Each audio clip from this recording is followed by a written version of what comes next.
Korang ada pergi kedai baru-baru ni nak beli minyak paket, bila time nak bayar tiba-tiba kaunter cakap, "Bang, kena scan." Alamak, macam mana nak beli minyak kerajaan, nak dapatkan subsidi sebagai warga negara Malaysia, kena scan? Bukan jadi masalah untuk kita yang mana kita dah memang terbiasa dengan handphone, dengan teknologi. Macam mana dengan orang yang dekat kampung yang tak terbiasa, yang pakcik, makcik masih lagi pakai handphone yang tak pakai internet? Macam mana diorang nak nikmati subsidi nak beli minyak paket kerajaan?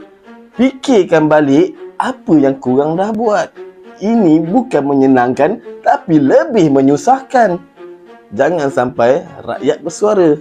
Sultan Banker, pinjam macam bos, bayar macam pro, hidup macam Sultan. Assalamualaikum.